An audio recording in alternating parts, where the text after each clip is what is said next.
U.S. Army had reached out to retirees to see if they could return to active duty to help out with the coronavirus response effort. Newsweek said this: the massive outbreak has required a massive response, and to fill potential personnel shortages, the Army reached out to more than 800,000 retired soldiers, asking if they would be willing to return to active duty.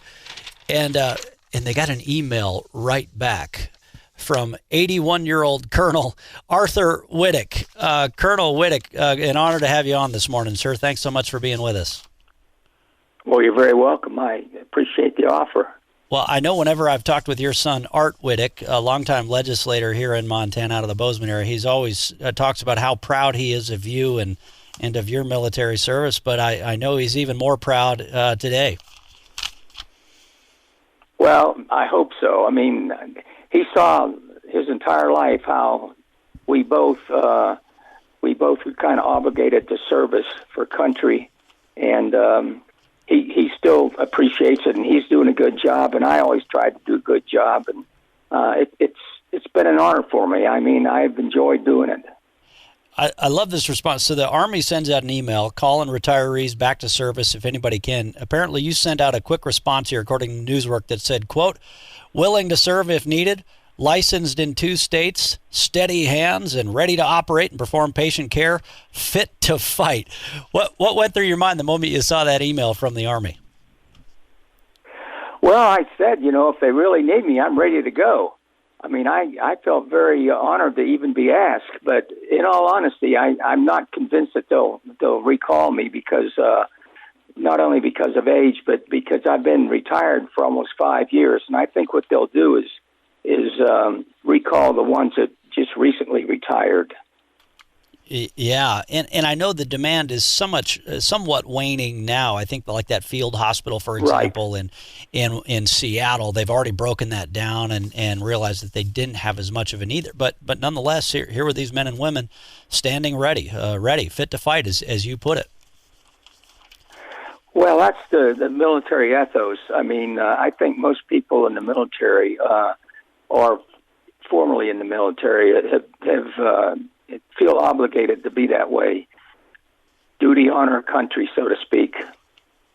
Yeah, at any age. And we've seen that, too, here in Montana. So many who have served that continue to serve. I thought it was pretty interesting, too, because, you've deployed to Central America, Africa, Middle East. You deployed to Iraq when you were 70 years old. That's pretty amazing in itself. Well, I was a flight surgeon, and they needed a flight surgeon. They did not have a flight surgeon they could send for the 1st Combat Aviation Brigade over in Tikrit. And they called me, and I said, I'll be glad to go, but I said, I'm not current on the flight rules.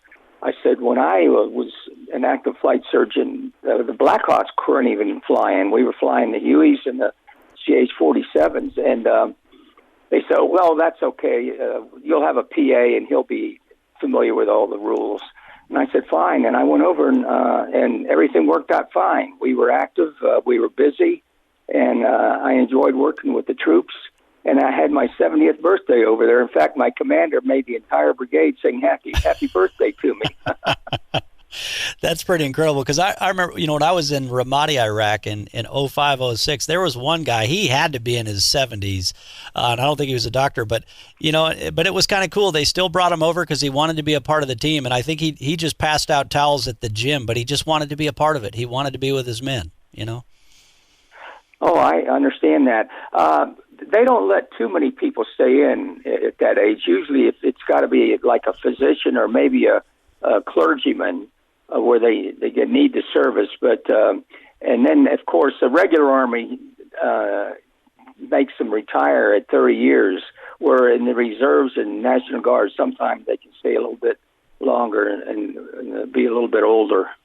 Yeah, because I saw you retired after you were 77 years old when you retired, because usually right. you get forced out in you can only, I mean, if not sooner for other reasons, usually right. you get 30s max, and so usually by the time you're like 60 something they push you out anyway, no matter who you are, but they kept you until 77 years old.